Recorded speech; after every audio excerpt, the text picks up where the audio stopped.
नाम का ये मीनिंग हुआ। अब हम ये इसको रिलेट कर रहे हैं कि ये क्यों कहा गया, कहाँ पर कहा गया है और किस लिए कहा गया है।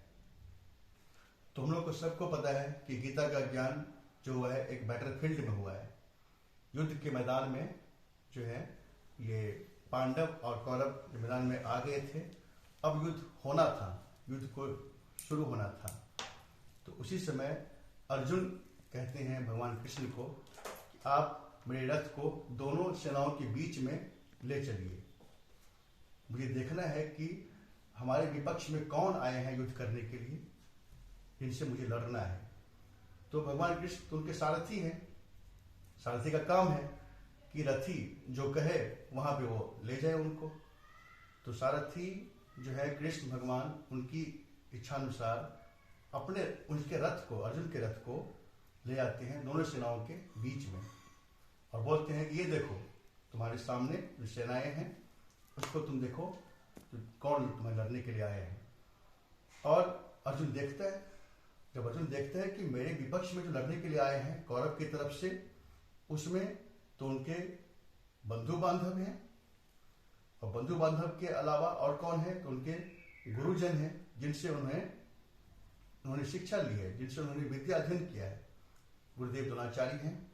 और फिर कौन है, और है उनके भीष्म पितामह भीष्म हैं, जिनकी गोदी में वो खेल के बड़े हुए हैं। तो इस तरह से वो देख रहे हैं कि उनके विपक्ष में तो उनके अपने ही लोग आए लड़ने के लिए, यानी कि अर्जुन अपनों ही से ही लड़ने के लिए युद्ध में आया हुआ है। अब यहां देखने के बाद उसको, अर्जुन को आ जाता है मोह, इसको मोह घेर लेता है और अब वो मोह वाली बातें करता है। और भगवान कृष्ण ने कहते हैं कि हे कृष्ण, हे केशव, कि ये जो मैं लड़ने के लिए आया हूं, ये मैं क्या करने आया हूं, ये तो मैंने सोचा ही नहीं कि मुझे अपने से ही लड़ना है।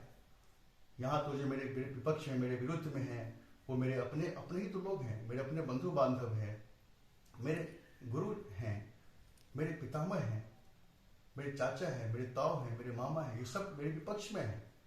उनसे लड़कर मुझे क्या मिलने वाला है, और उनको हराकर, उनको मारकर मुझे इस पृथ्वी का राज्य, ये सुख हमें क्यों चाहिए।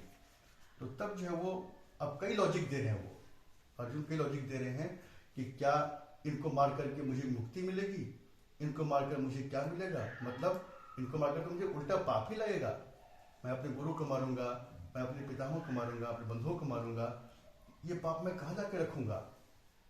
तो इसीलिए मुझे ऐसा तो नहीं करना है, मुझे युद्ध करना ही नहीं है, मुझे अपनों को नहीं मारना है। भले ही इसके बदले मुझे जो मिले मुझे मंजूर है, इसके बदले मुझे ठीक है राज ना मिले, मैं भिक्षा मांग के जीवन बिताऊं, मुझे मंजूर है, मुझे इसके बदले जो भी हो मंजूर है, लेकिन मुझे ये युद्ध मंजूर नहीं है, मैं अपनों को मारने के लिए मैं तैयार नहीं हूं। और उन्होंने, भगवान कृष्ण ने कह दिया कि मैं युद्ध नहीं करूंगा, और धनुष बाण वहां पे रखकर रथ के पिछले भाग में जाकर बैठ जाते हैं। तो ये पूरी बातें चैप्टर 1 में यही है। चैप्टर 1 जो होता है उसका नाम ही है अर्जुन विषाद योग।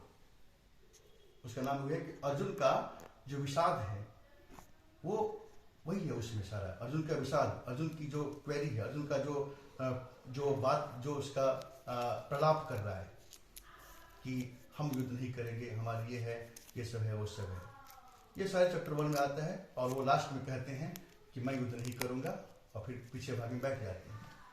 अब चैप्टर 2 में जब हम शुरू करते हैं तो उसमें कृष्ण कहते हैं, चैप्टर 2 का आप देखेंगे, चैप्टर 2 का जो शुरुआत होता है तो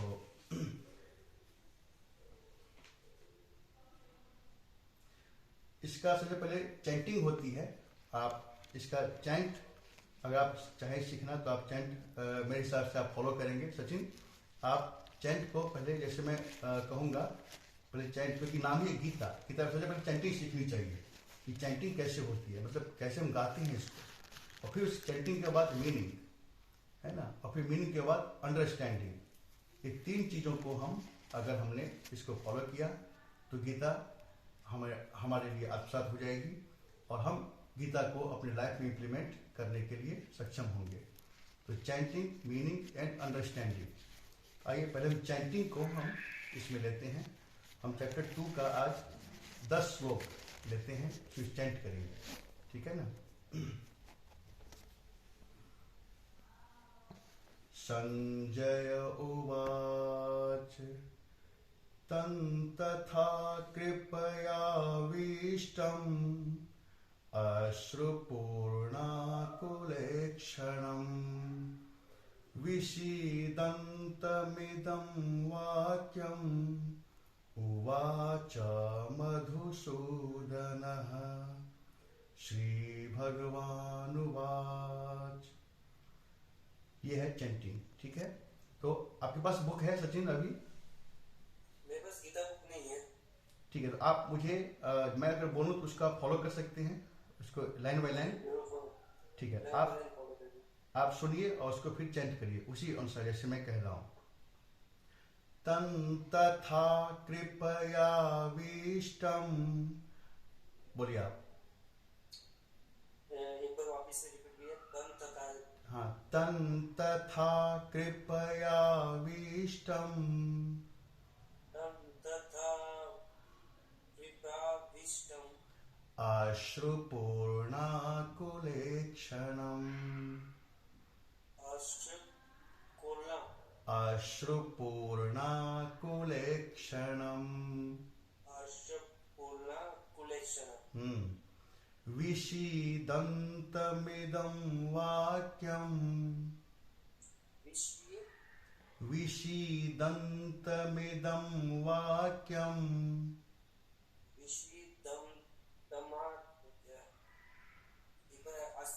समझ नहीं पा रहा हूँ। आपको बुक चाहिए, ठीक है, आपको बुक चाहिए, आपको बुक रखना पड़ेगा आगे से। बाकी मैं अभी पहले चैंट कर लेता हूँ, आप सुनिए उसको, चैंटिंग को सुनिए, उसके बाद हम मीनिंग करेंगे। श्री भगवानुवाच कुतस्त्वाकश्मलमिदं विषमे विषमुपस्थितम् अनार्यजोष्टं स्वर्ग्यम् अकीर्तिकरम अर्जुन। क्लैब्यमास्मगमः पार्थ नैतत्त्वय्युपपद्यते।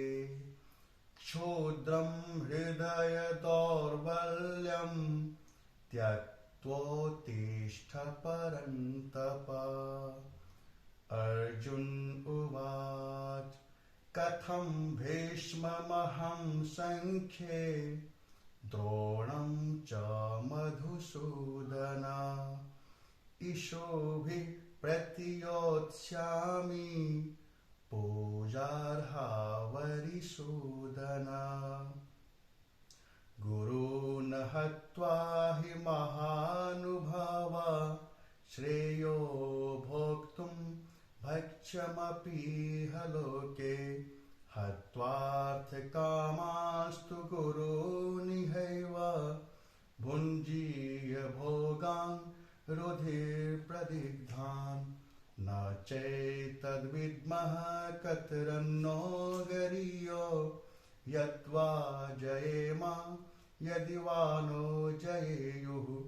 यानेव हत्वा न जिजीविषाम तेव स्थिताः प्रमुखे धार्तराष्ट्राः।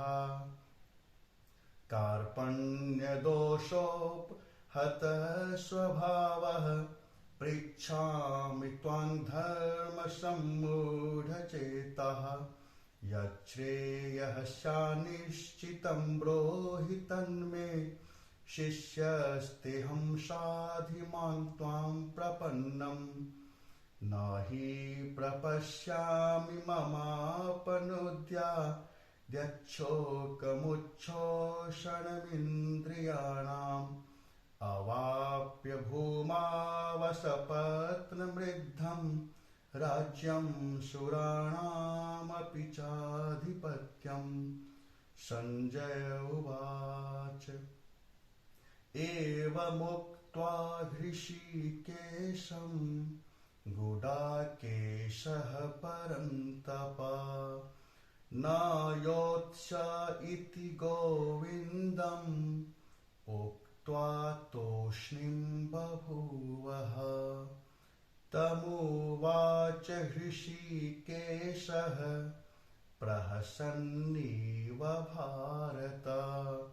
सेनयोरुभयोर्मध्ये विषीदन्तमिदं वचः। ये यहाँ तक 10 श्लोक हमने चैंट किया है, 10 वर्सेज, और पूरी गीता में 700 श्लोक हैं, 700 वर्सेज हैं और 18 चैप्टर्स हैं। तो इसमें कि चैप्टर 1 में 47 है वर्सेज, 47 वर्सेज चैप्टर 1 में है। और उसके बाद चैप्टर 1 को तो हमने अर्जुन विषाद योग है, इसलिए हमने उसको अभी टच नहीं किया है। अर्जुन विषाद ही है उसमें, वो वही बोलते हैं कि मेरे सामने ये है, चाचा है, ताऊ है, मामा है, ये सब हैं। चैप्टर 2 से हमने इसको स्टार्ट किया है। असली जो गीता का उपदेश चैप्टर 2 से ही हुआ है। इसका नाम है सांख्य योग, सांख्य योग से इसका हुआ है, इसलिए हमने इसको स्टार्ट किया। और इसमें हमने अब इसकी मीनिंग हम जाते हैं। चैंटिंग हो गया, फर्स्ट फेज इसका होता है चैंटिंग। चैंटिंग हम सीखते हैं पहले, उसके बाद हम इसकी मीनिंग को हम जानते हैं, मीनिंग को जानते हैं और फिर हम उसके अर्थ को समझते हैं। तो जानना और समझना 2 चीज होती है। पहले हम जानते हैं, पहले तो हमें जानना है कि ये है क्या चीज। तो पहला फेज होता है जानना, फिर हम उसमें समझते हैं, अंडरस्टैंड करते हैं, और जब हम समझ लेते हैं तब वो चीज हमारे लिए काम की होती है। तो अब हम जानने की फेज पे जा रहे हैं, मीनिंग को हम जान रहे हैं। संजय उवाच, उवाच इसका मतलब होता है इसमें कहना। संजय ने कहा, संजय ने क्या कहा? संजय कौन है वो समझिए। संजय जो है धृतराष्ट्र का एक मंत्री है। धृतराष्ट्र जो राजा थे, जो जन्म से ही अंधा था, और उनके जो पुत्र थे कौरव, ये तो आपको पता है सचिन? हाँ जी ये पता है। हाँ, तो धृतराष्ट्र, सबने तो युद्ध में भाग लिया, लेकिन धृतराष्ट्र ने भाग नहीं लिया। क्यों? क्योंकि वो अंधा था, अंधा युद्ध में भाग नहीं ले सकता, नहीं लिया। लेकिन उसको युद्ध देखना था। तो वेद व्यास ऋषि जी ने आए, तो उन्होंने उनके पास इन्होंने इच्छा जाहिर की धृतराष्ट्र ने कि गुरुदेव, मैं तो युद्ध में जा नहीं सकता, परंतु मैं युद्ध को देखूंगा कैसे। तो उनका जो मंत्री था संजय, उनको उन्होंने दिव्य दृष्टि दिया, और वही दिव्य दृष्टि जो आज हम लोग देख रहे हैं, जो टीवी देखते हैं, उसी से आज जो भी हमारे पास टेक्नोलॉजी है ना, उसका जो सोर्स है, उसका जो सूत्र है, हमारे अपने उसमें ग्रंथ में पहले से लिख दिया गया है। तो ये महाभारत में जो अभी हम देख रहे हैं, जो वेद व्यास ने उनको दिव्य दृष्टि दी, और उस दिव्य दृष्टि से संजय वहीं बैठकर उस युद्ध का हाल, आंखों देखा हाल देख रहे हैं। वो पूरा उनके सामने पिक्चराइज हो रहा है वो, और बैठ के उनको सुना रहे हैं। तो इसीलिए इस गीता की शुरुआत ही होती है धृतराष्ट्र के क्वेश्चन से। धृतराष्ट्र पूछते हैं, धर्म क्षेत्रे कुरुक्षेत्रे समवेता युत्सव माम का पांडवाश्चैव किम कुर्वत संजय।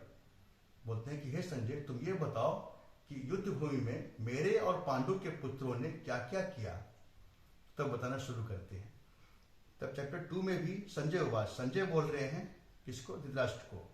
वो कह रहे हैं कि ऐसा, इस तरह अर्जुन ने ये कह दिया कि मैं युद्ध नहीं करूंगा, और रथ के पिछले भाग में बैठ गया है।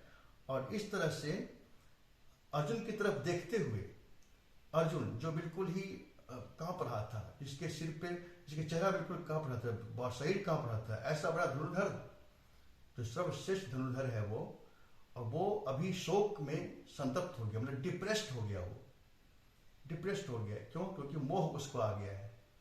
मोह से ही डिप्रेशन होता है। अगर आपको मोह ना हो तो डिप्रेशन होगा ही नहीं। अर्जुन को जब पहले तो बिल्कुल डिटरमाइंड था कि हमें युद्ध करना है, यहां आकर के उसने अपनों को देखा, तो अपनों को देखकर उसको मोह आ गया, ममता आ गई, और वो डिप्रेस्ड हो गया। अब बोलता है मैं युद्ध करूंगा ही नहीं। अब उसके हाथ पैर थरथर कांप रहे हैं। तो उसकी तरफ भगवान कृष्ण देखते हैं, और देखते हुए ये बात कहते हैं। क्या कहते हैं? तो 2 वर्सेज में है, वर्ष नंबर 2 में जो कह रहे हैं कि हे अर्जुन, तुम जो इस तरह शोक कर रहे हो, ये शोक तुम्हारा असमय में हो रहा है। मतलब ये समय नहीं शोक करने का। शोक करते हैं व्यक्ति, लेकिन उसका समय कुछ और होता है। जैसे कि किसी की मृत्यु हो गई घर में, तो उस समय शोक करते हैं हम लोग। लेकिन तुम जिस समय अभी शोक कर रहे हो, ये this is not right time. अभी तुम बैटल फील्ड में खड़े हो, तुम्हें युद्ध लड़ना है, तुम्हारे सामने तुम्हारे प्रतिद्वंदी खड़े हैं युद्ध के लिए, बिल्कुल मोर्चा बांध के खड़े हुए हैं, और तुम अभी शोक कर रहे हो। ये जो तुम्हारा है बिल्कुल ही अगेंस्ट टाइम है, असमय, इसको बोलते हैं असमय में तुम्हारा ये शोक हो रहा है। और कह रहे हैं कि ये जो तुम कर रहे हो ये तो किसी ने भी नहीं किया है, किसी भी श्रेष्ठ पुरुष के द्वारा ऐसा नहीं किया गया है। पूर्व में कोई भी सामने युद्ध हो और वो इस तरह की बात नहीं करता है। तो तुम बात कर रहे हो, और तुम जो कर रहे हो ये तुम्हें स्वर्ग को भी नहीं देगा, इससे तुम्हें स्वर्ग भी नहीं मिलने वाला है, नरक मिलने वाला है। और तुम्हारी कीर्ति को भी, ये तुम्हारा जो इमेज तुमने बना रखा है उस इमेज को भी डाउन करने वाला है। तो तुम हर तरह से मतलब अपना नुकसान करने जा रहे हो। तो अब कह रहे हैं इसीलिए हे अर्जुन, तुम नपुंसकता को मत प्राप्त हो जाओ। तुम बड़े हीमैन हो और तुम ये काम कर रहे हो, कायर वाली बात कर रहे हो। तुम कायर वाली बात मत करो, तुझमें ये उचित नहीं लग पड़ती है, तुझमें ये बिल्कुल ही रेलेवेंस नहीं हो रहा है। इसलिए हे परंतप, अब उसको परंतप की दे रहे हैं, उपाधि दे रहे हैं। क्यों? क्योंकि अर्जुन ने बहुत ही कठिन तप किया था, और कठिन तप करके उसने महादेव को भी प्रसन्न किया था, और महादेव ने उनको पशुपतास्त्र दिया था। तो बड़े कठिन तप करके उसने बहुत सारे अस्त्र अस्त्र लिए थे। तो उनको बोलते हैं परंतप। हे अर्जुन, तुम तो परंतप हो, तो तुम अपनी हृदय की दुर्बलता को, वीकनेस को त्याग दो और युद्ध के लिए खड़ा हो जाओ। अब श्री कृष्ण उनको इंस्पायर कर रहे हैं कि तुम ये चीज, ये जो वीकनेस, तुम्हारी वीकनेस को छोड़ो और युद्ध के लिए खड़े हो जाओ। अब उसके बाद फिर से अर्जुन उवाच है, अर्जुन फिर से अपना जो प्रलाप है वो कर रहा है, और फिर अपनी बात वो रखते हैं। कह रहे हैं कि हे मधुसूदन, मैं रणभूमि में किस प्रकार अपने बाणों से भीष्म पितामह को मारूंगा, और कैसे मैं अपने गुरु द्रोणाचार्य के विरुद्ध लड़ूंगा, क्योंकि ये दोनों ही मेरे लिए पूजनीय हैं। और फिर आगे क्या कह रहे हैं कि मैं इन गुरुजनों को मारने के बदले, मैं इसके बदले भिक्षा का अन्न खाना उचित समझता हूं। मैं युद्ध नहीं करूंगा, बल्कि इसके बदले भिक्षा मांगकर अपना जीवन बिताऊंगा। मुझे राज्य नहीं चाहिए, मैं भिक्षा मांगकर समझ सकता हूं, लेकिन इन गुरुजनों को, इन अपने पितामहों को मारकर उनके खून से सना हुआ ये जो है, मैं राज्य का भोग भोगने के लिए मैं तैयार नहीं हूं। और फिर ये क्या कहते हैं कि हम ये भी नहीं जानते हैं। अब देखो, अब जो ये कह रहे हैं, ये हर डिसाइपल की क्वेरी होती है। कोई भी शिष्य जब अपने गुरु के पास जाते हैं, और अगर कोई गुरु उनसे कह रहे हैं कि ये काम करो, तो शिष्य को मन में ये होता है कि मैं, वो एकदम से कंफ्यूज होता है। अभी अर्जुन कंफ्यूज है। अभी जो अर्जुन का आप देखेंगे, अर्जुन क्या कह रहे हैं, उसे कंफ्यूजन है, उसके मन में कंफ्यूजन है, और अपनी कंफ्यूजन को सामने रख रहे हैं। क्या कह रहे हैं कि मैं ये भी नहीं जानता हूं कि हमारे लिए युद्ध करना ठीक है या नहीं करना ठीक है ना। और फिर कह रहे हैं कि इस युद्ध को मैं जीतूंगा या वो जीतेंगे, मैं ये भी नहीं जानता हूं। और ये कह रहे हैं कि जिनको मारकर हम जीना नहीं चाहते हैं, ऐसे मेरे अपने लोग मेरे विपक्ष में खड़े हैं। तो अब क्या कह रहे हैं कि मेरा चित्त बिल्कुल ही कंफ्यूज हो गया, मैं बिल्कुल निर्णय नहीं कर पा रहा हूं कि मैं युद्ध करूं कि नहीं करूं, क्योंकि ऐसा युद्ध करने के लिए मैंने सोचा भी नहीं था। फिर आगे कह रहे हैं कि हे केशव, आप मेरे गुरु के समान हैं, आप मेरे मित्र हैं, तो अब ये काम मैं आप पे ही छोड़ता हूं। अब मुझे आप ही बताइए कि मुझे क्या करना है, क्योंकि मेरा मन तो अब डिसाइड नहीं कर पा रहा है कि क्या सही है क्या गलत है, मैं कंफ्यूज हूं पूरा। और आप कह रहे हैं युद्ध के लिए खड़ा हो जाओ, तो आप मुझे बताइए कि मेरे लिए क्या कल्याणकारक है, आप मुझे वो बताइए। आप जो कहेंगे मैं वो करूंगा, ये कहते हैं। और फिर वर्ष 9 में, श्लोक 9 में कह रहे हैं कि अर्जुन ये सब कहते हुए भी फिर कह रहे हैं कि मैं युद्ध नहीं करूंगा। दोनों बातें कह रहे हैं। एक बात क्या कह रहे हैं कि आप जो कहेंगे वही मैं करूंगा, आप मेरे लिए बताइए आपकी क्या आज्ञा है। फिर क्या कह रहे हैं कि मुझसे ये सब नहीं हो पाएगा, अपने गुरु को मारना, अपने पितामह को मारना, तो मैं युद्ध नहीं करूंगा। ये कहकर के वो चुप हो जाते हैं, साइलेंस। अब दोनों अपनी बात उसकी हो गई, उसने अपनी बात कह दी और अब वो चुप हो गया। अब जो चुप होते हैं तो यही जो टाइम होता है किसी को बताने का टाइम होता है। अगर मान लीजिए कि आपके पास कोई पूछने आया है, कोई सलाह लेने के लिए आया है। सचिन सुन रहे हैं आप मेरी बात? आपके पास कोई एडवाइस लेने के लिए आया है तो पहले आप उसकी पूरी बात सुनेंगे ना, क्योंकि पहले उसकी पूरी बात करने देंगे, ठीक है तो अपनी बात पूरी करो। और जब वो अपनी बात पूरी कह दे और जब बोले कि अब चुप हो जाए, तब आपकी कहने की बारी आती है। तो अब इसमें श्लोक 9 में कह रहे हैं कि ऐसा अर्जुन ने ऐसा कह करके कि मैं युद्ध नहीं करूंगा और चुप हो गया। अब उसको बोलना है, उसकी बारी हो गई। तब श्लोक 10 में कह रहे हैं, हे भरतवंशी धृतराष्ट्र, संजय बोल रहे हैं धृतराष्ट्र को, अंतर्यामी श्री कृष्ण महाराज दोनों सेनाओं के बीच में शोक करते हुए उस अर्जुन को हंसते हुए से वचन बोले। अब देखिए पीसफुल माइंड से बोल रहे हो।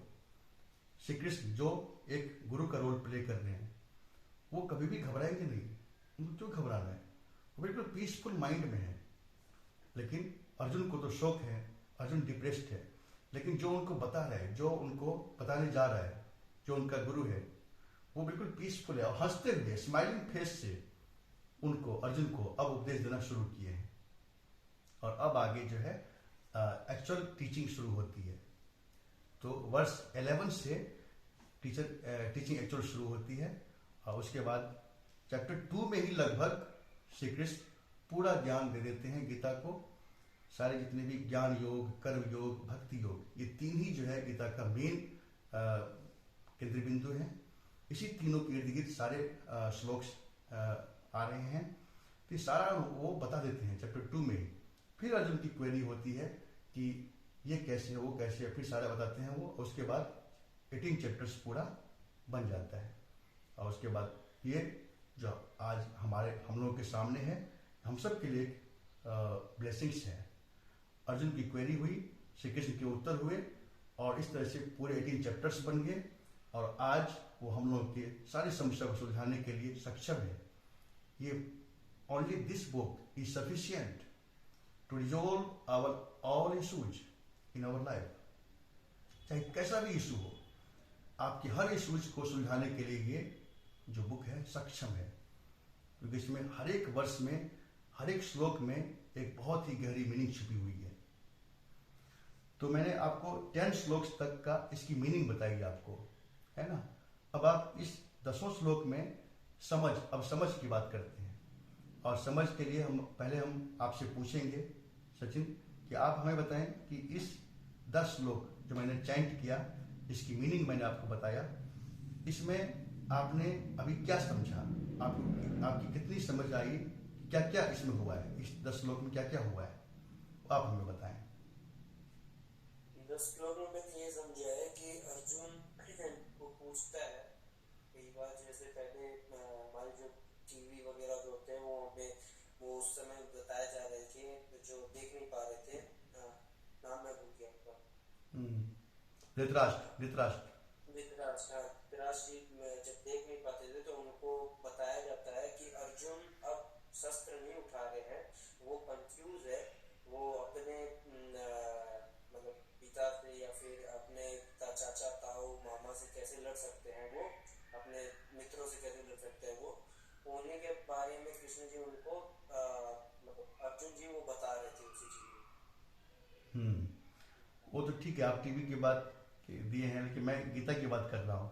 अभी जो मैंने आपको 10 श्लोक्स बताए हैं, उसमें क्या क्या हुआ था आपको सुनना है और उसको समझना है। देखिए 2 चीज, सुनना और समझना। जब आप समझ लेंगे ना, तब वो आपके लिए काम का होगा।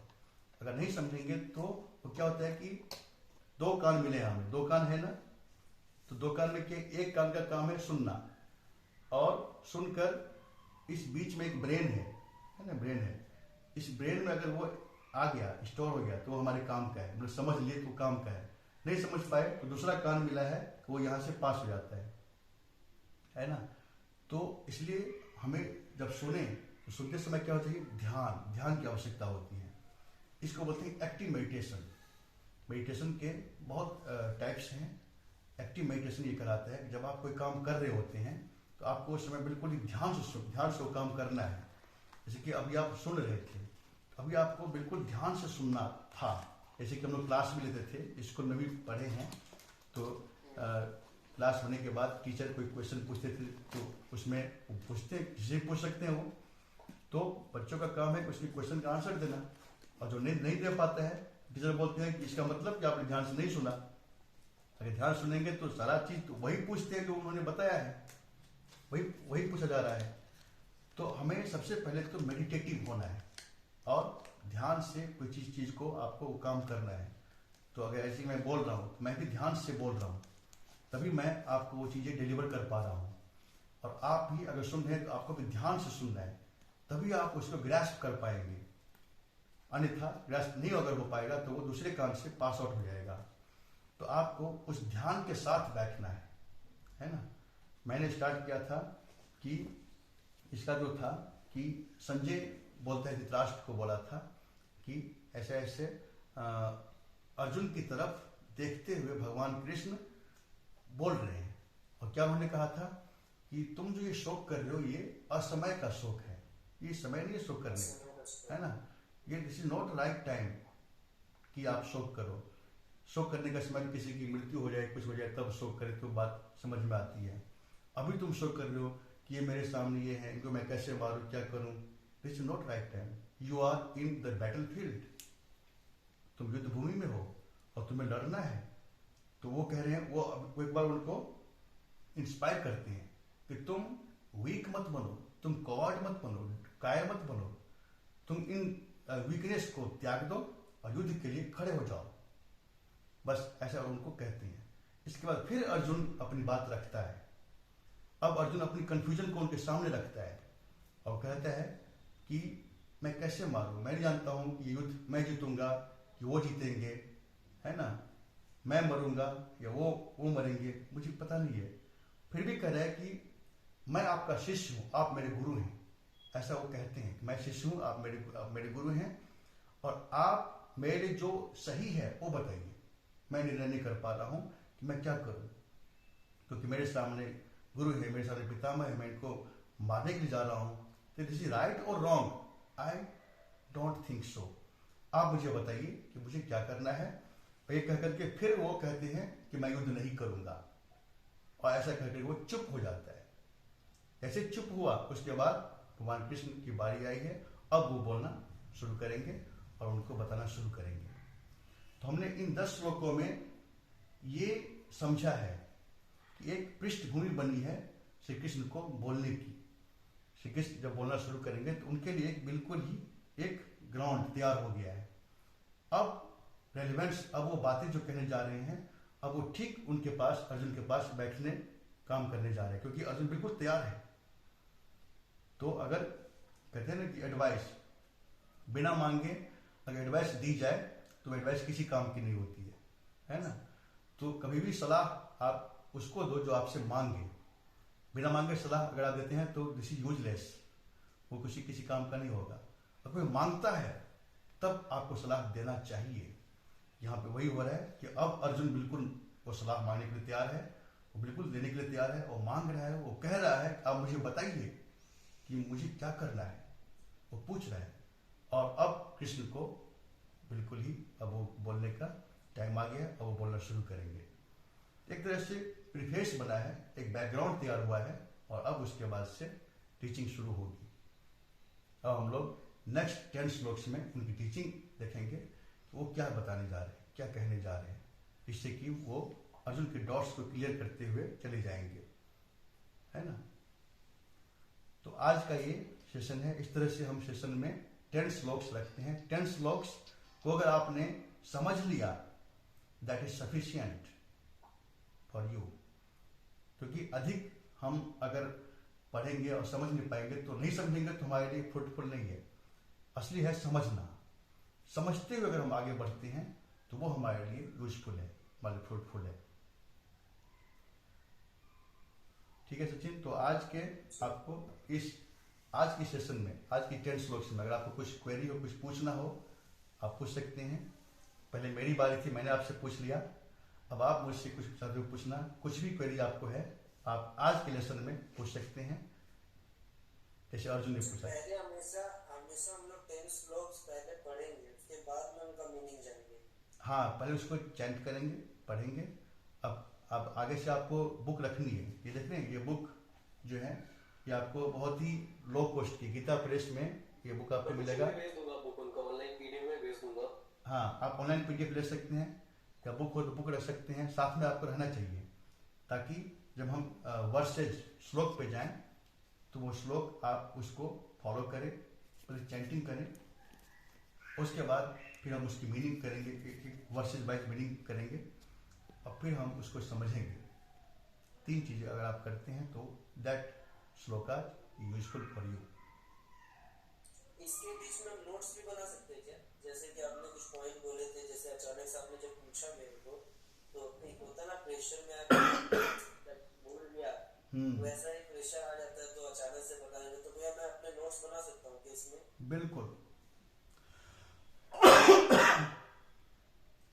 बिल्कुल बना सकते हैं आप, एक रख सकते हैं नोटबुक, उसमें आप बना सकते हैं उसको। अगर आपको कुछ भी डाउट हो ना, तो हम लोग हर एक क्लास में नेक्स्ट क्लास से रिकॉर्डिंग कर लेंगे, तो आपको अगर फ्यूचर में कुछ रेफरेंस लेना हो तो आप ले सकते हो, और नेक्स्ट क्लास में आके वो आपको जो भी डाउट हो क्लियर भी कर सकते हो।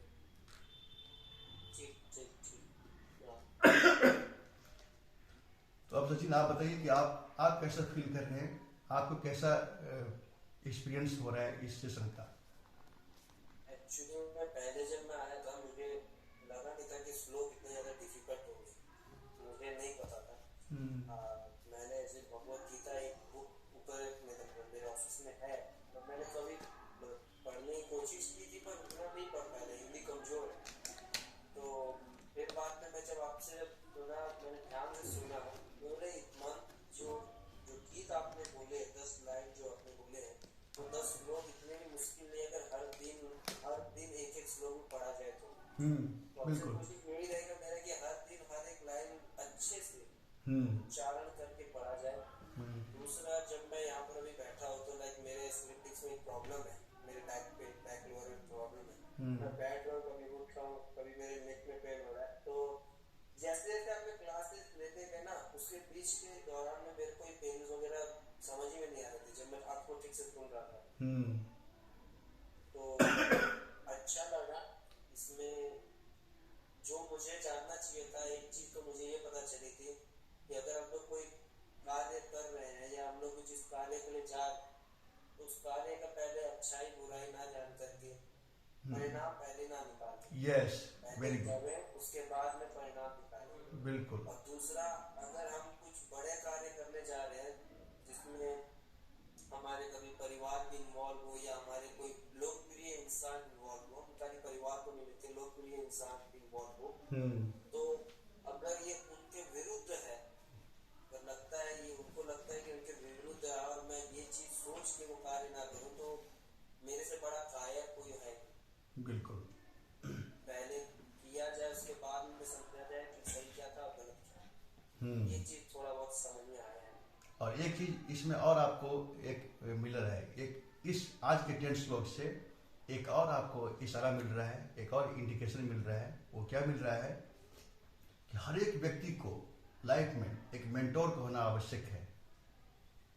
जानते हैं, अर्जुन के पास मेंटोर है, श्री कृष्ण में एक मेंटोर है, इसीलिए वो अपनी कंफ्यूजन उनके पास रखने में अभी बिल्कुल ही महसूस कर पा रहा है, सहज महसूस कर पा रहे हैं। अगर उसके पास श्री कृष्ण नहीं होते इस समय, तो वो डिप्रेस होकर के और बिल्कुल ही क्या से क्या कर लिया होता, वो सही में वो छोड़ दिया होता। और तो उसके पास श्री कृष्ण जैसा मेंटोर है, इसीलिए श्री कृष्ण उसे सही रास्ते पर लाने के लिए सारे उनको प्रयास कर रहे हैं। तो इससे ये हमें सीख मिल रही है कि we must have a good mentor in our life. हर व्यक्ति को एक मेंटर चाहिए ही चाहिए, एक मेंटोर ही उसको सही शेप दे सकता है। नहीं तो व्यक्ति तो वैसे ही तो मतलब सब बिखरा हुआ है, उसको शेप देने के लिए वही देते हैं। तो इसमें क्योंकि तभी वो रख पा रहा है कि कह रहा है कि मैं शिष्य हूँ, आप मेरे गुरु हैं, अब आप जो कहेंगे मैं उसी को मानूंगा, वही मैं करूंगा। तो एक शिष्य की ये योग्यता है। शिष्य की योग्यता ये होती है कि वो गुरु पे छोड़ देते हैं, वो बोलते हैं कि अब आप मेरे कल्याण के बारे में अब आप ही डिसाइड करिए क्या करना है मुझे। ऐसा ट्रस्ट, ऐसी श्रद्धा होती है। तो ये भी एक हमें सीख मिल रही है कि हमें एक मेंटर तो अवश्य होना चाहिए।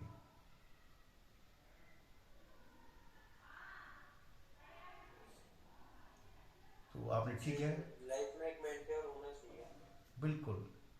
और आपने ठीक से ग्रैस्प किया है, आपने आज के जो लेसन को अच्छी तरह से ग्रैस्प किया है, और आप आगे भी बहुत अच्छा कर सकते हैं, ऐसा मुझे फीलिंग हो रही है, ऐसा मुझे वाइब्स आ रहा है कि आप करेंगे।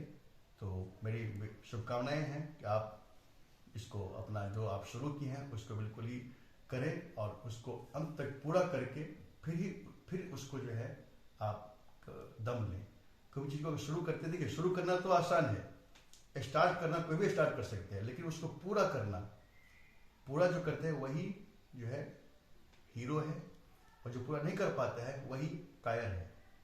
कायर हीरो की यही परिभाषा है कि आपने जो कोई शुरू किया उसको पूरा करिए, तभी आप उसके बारे में जान पाएंगे। अगर आप सपोज कि आप कोई फिल्म देखते हैं, तो फिल्म देखते हैं तो फिल्म अगर आपने शुरू ही देखा, आपने ये चले कि फिल्म ऐसी है, चलो नहीं देखना है, तो इसका मतलब आप नहीं पूरा, आपने सही डिसीजन नहीं लिया। आपको फिल्म पूरी देखनी चाहिए, तभी आप फिल्म के बारे में रिमार्क कर सकते हैं कि फिल्म कैसी है, सही है। आवाज नहीं आ रही है। मेरी आवाज नहीं आ रही है? अब आ रही है? सचिन, आ रही है मेरी आवाज? हाँ अब आ रही है। हाँ, तो कहने का मतलब है कि हम अगर कोई फिल्म देखते हैं तो उसको पूरी फिल्म देखने के बाद ही हम उसके बारे में अपने थॉट्स रख सकते हैं, विचार रख सकते हैं। इसी तरह से कोई भी काम आपने शुरू किया है उसको पूरा करिए, फिर आप पता लगा पाएंगे कि वो हमारे लिए कितना यूजफुल है और हम उसमें से क्या ले सकते हैं। तो आप, मेरी तरफ से पूरी शुभकामनाएं हैं आपको कि आपकी ये जो स्टार्ट किया है आपको पूरा हो, और I am with you always. You can raise any query to me, you can ask yes, you can ask me directly.